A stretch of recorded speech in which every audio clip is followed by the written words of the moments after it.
Friends, previous video में RCC column से related कुछ इंपॉर्टेंट फैक्ट्स को हमने डिस्कस किया था। यह उस वीडियो का सेकंड पार्ट है।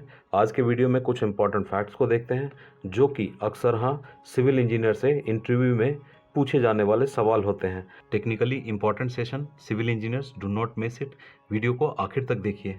यदि आप इस चैनल पर नए हैं तो please subscribe and also please press the bell icon so that you do not miss any important valuable session. Let's start the discussion. Question 6 को देखिए फ्रेंड, टेक्निकली इंपॉर्टेंट क्वेश्चन।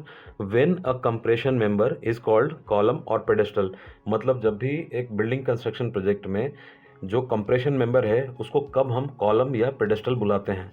अब यहाँ जब कॉलम की बात करें फ्रेंड, तो एक चीज़ मैं क्लियर कर दूँ, कॉलम या तो क्या हो सकता है, लॉन्ग कॉलम जिसको टेक्निकली बोलते हैं सिलेंडर कॉलम, राइट। और दूसरा कॉलम क्या होता है, this is a short column और इसको टेक्निकली बोला जाता है strut, right.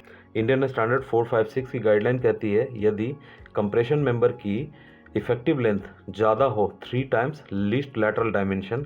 Least lateral dimension means यदि जो कंप्रेशन मेंबर की जो B/D जो लिखी हुई होती है डायमेंशन, इसमें सबसे छोटी वाली वैल्यू को लेना है, तो जब उसको 3 टाइम्स मल्टीप्लाई करें तो इफेक्टिव लेंथ ज़्यादा होनी चाहिए, तो उसको हम क्या कहते हैं, कॉलम।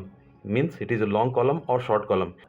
यदि इफेक्टिव लेंथ की value less than 3 times least lateral dimension then it is called pedestal.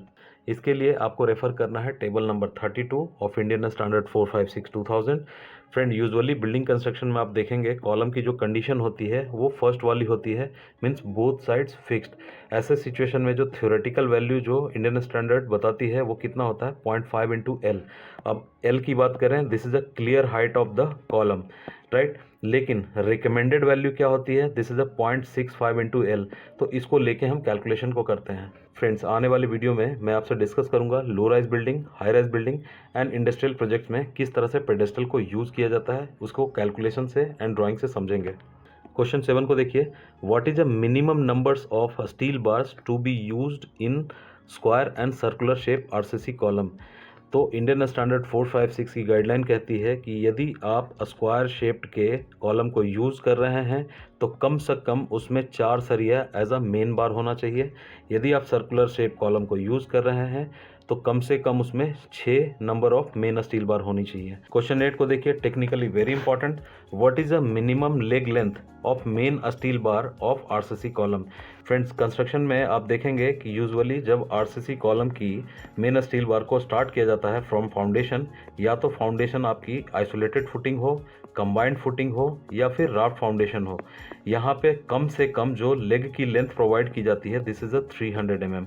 इससे ज़्यादा भी हो सकता है लेकिन कम से कम इतनी वैल्यू प्रोवाइड की जाती है। क्वेश्चन 9 को ऑब्जर्व कीजिए friend, again very important, what is the maximum diameter, I said maximum diameter of a steel to be lapped in case of RCC column as per Indian standard 456/2000। Friends, Indian standard 456/2000 कहता है यदि सरिये की diameter 36 millimetre के बराबर या उससे कम हो तो हम लैपिंग को यूज़ करेंगे। साथ ही साथ ये गाइडलाइन देते हैं कि यदि स्टील की डायमीटर 36 मिलीमीटर से ज़्यादा होगी तो हम क्या करेंगे, बेल्डिंग को प्रेफर करेंगे या फिर मैकेनिकल स्प्लाइसिंग को यूज़ करेंगे, वहाँ पे लैपिंग को नहीं करेंगे।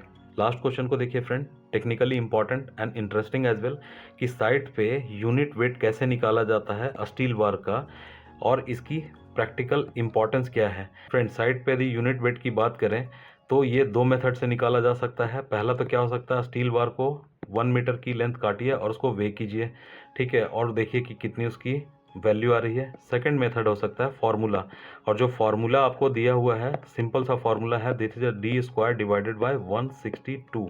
यहाँ पे इंपॉर्टेंट बात को ध्यान रखिए, जो D की वैल्यू रखनी है इसमें कोई यूनिट का कन्वर्जन नहीं करना है, एज इट इज़ डायमीटर को रखना है। लेट सपोज मैं 8 मिलीमीटर डायमीटर को लेता हूँ तो मैं क्या करूँगा, 8² divided by 162, this comes out to be 0.395 kg per metre.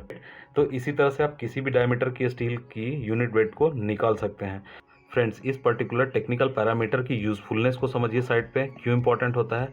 Sometimes आपको BVS कैलकुलेट करना पड़ता है, हो सकता है जो इंजीनियर BVS को कैलकुलेट कर रहा है उसको यूनिट वेट नहीं याद आ रहा है एक पर्टिकुलर डायमीटर ऑफ स्टील के लिए, सिंपली आप यूज़ कीजिए D² divided by 162, it will be done. Second, construction site पे मैन्युफैक्चरिंग प्लांट से स्टील को डिलीवर किया जाता है, वैसे सिचुएशन में आपको रोलिंग मार्जिन कैलकुलेट करना पड़ता है, राइट। तो ऐसे सिचुएशन में again you have to compare with the standard value. तो यहाँ पे हो सकती है आपको स्टैंडर्ड वैल्यू नहीं याद हो, तो आप इस फॉर्मूले को यूज़ करके निकाल सकते हैं। फ्रेंड्स, वीडियो को कंक्लूड करते हैं। उम्मीद करता हूँ वीडियो आपको पसंद आई होगी। पसंद आती है तो प्लीज़ लाइक कीजिए and share with your friends. Video देखने के लिए शुक्रिया फ्रेंड्स। यदि आप चैनल पर नए हैं तो प्लीज़ सब्सक्राइब कीजिए and press the bell icon. Thank you for watching it. Jai Hind.